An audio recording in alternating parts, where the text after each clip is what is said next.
Browns here in the Super Bowl. We'll return with more after this. You're watching the NFL on EA Sports.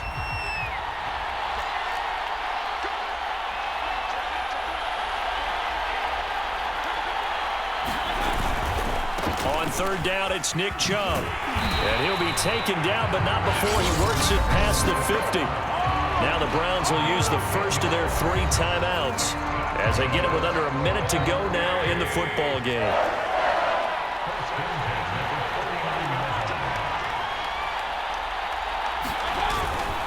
Chubb. And he'll get this into enemy territory, but not by much as he's down to the 48. Now the Browns signal for the second of their timeouts as they get the stoppage with a little over 50 seconds left to go in the game. They go with Chubb on second down. It's a 4-yard pickup there, and it leaves them with 3rd and 5. The Browns try to get back and set quickly here, time ticking away.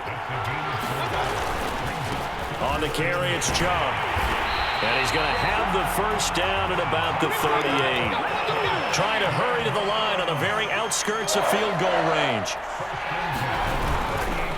Now Chubb. A solid run on first down. Gain of 7 leaves him with a 2nd and 3.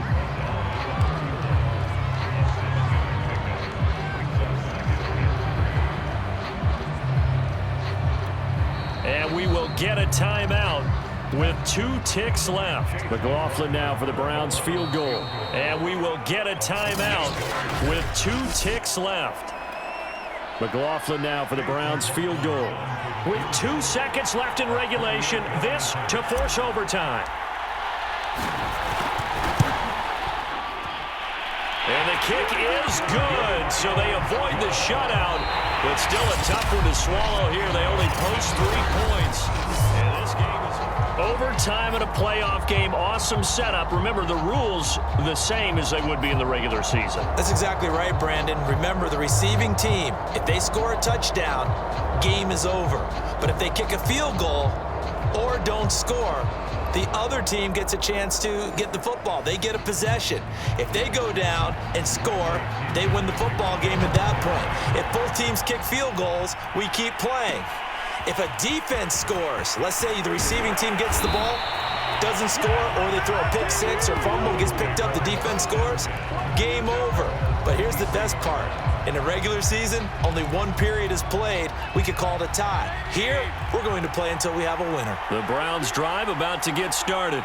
They're set for their first drive here in overtime, and this is where the crowd can really become a factor. They've had to battle it all day, but I know what you're saying. In overtime, that gets doubled, doesn't it? At least, because now the crowd really wants to be involved and help their team, and that first drive can dictate the whole thing because they know if this team takes it downfield and scores a touchdown, it's game over. It's been loud in here so far. On the ground, it's Chubb. And he'll get this up past the 45. It's a first down, but the tackle comes in bounds. 68 yards rushing for him now as he is just trying to will his guys to an overtime victory. Back-to-back good plays have him on the move on first down. And they give this time to the tailback. And he's able to get across midfield and down into Buccaneer territory. And now with 6 seconds left in overtime, they're going to take a timeout. 2nd and 5.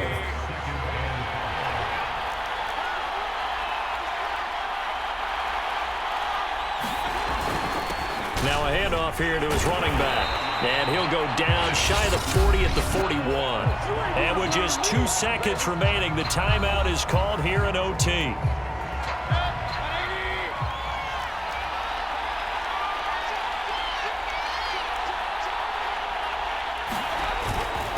And he'll give it here to his running back. And not a whole lot of room to operate there on the first down run. He gets maybe 3. 1 overtime. How about 2? We need another. We're still even. We'll switch sides and have that second overtime in just a moment.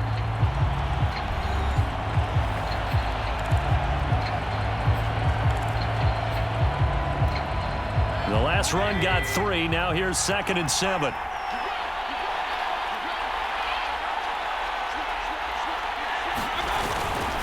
And they give this time to the tailback. And he'll work it inside the 30 to the 29-yard line. They've had some success here in overtime of this opening drive running the football. Right back to that well. And why not? When you have that kind of success, make them stop you. And until they do, keep going back to that well you just spoke about. I think there's more water there available to them. A little bit of daylight on that first down run sets him up nicely. 8 yards on the carry. And I know you, with every carry, especially in overtime, you're just saying, if you're that ball carrier, hold on to the football. Hold on to it, protect it, but not necessarily settling, because you're trying to get to the end zone. You're trying to end the game right here. And I know the defensive guys poking, clawing, raking, trying to knock the ball free and protect their end zone. Yeah, like you alluded to, especially this part of the field. So the OT clock hits 0, and we're still not done. We'll switch sides and need at least one more OT to decide it after this.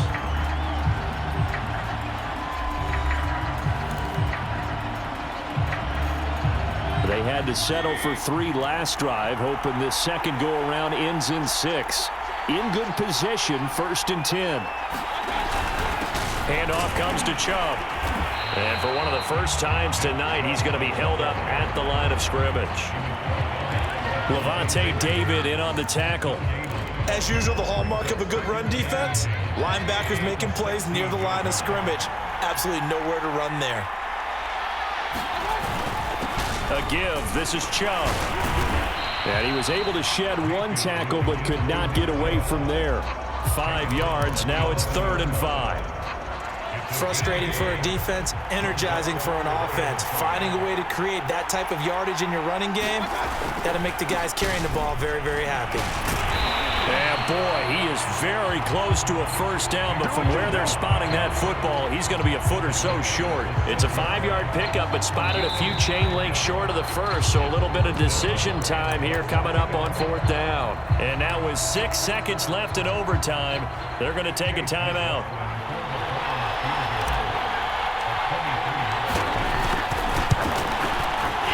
His kick is right there. It's good.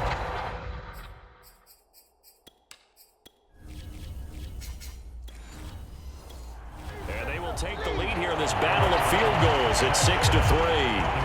So they do get the short field goal here to get them the all-important overtime lead. But, Charles, you wonder if they'll wind up ruining the fact that they were able to get down into the red zone, yet not able to find the touchdown that would have won them the game. Brandon, you're absolutely right. In overtime, when you get the ball first, the hope is your opponents never see the football. But now they're going to get a drive to try and win it, or at least keep the game alive with a field goal.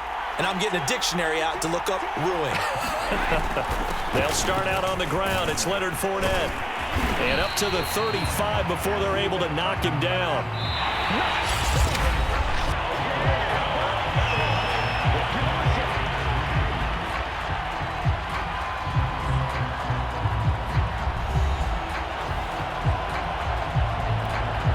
Ball up to the 35 now as they come up on 1st and 10.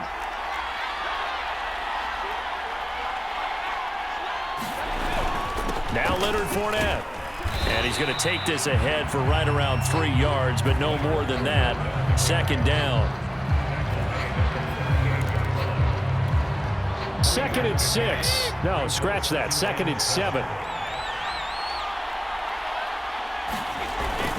Here's a give to Fournette. Give him 4 on the carry, and it'll make this a 3rd and about 2. Some of the most unselfish players on any football team, defensive tackles, because we ask them to just eat up blocks and allow other people to make tackles. But when he can make a play himself, as we just saw there, that's a big day. And he'll be stopped after a very short gain, and now you're looking at 4th down. Whistles come in and a timeout.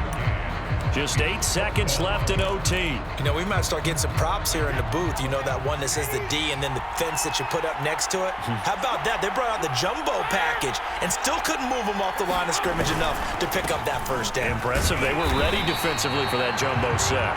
And we're going to get whistles and a timeout with 3 seconds left in the extra session.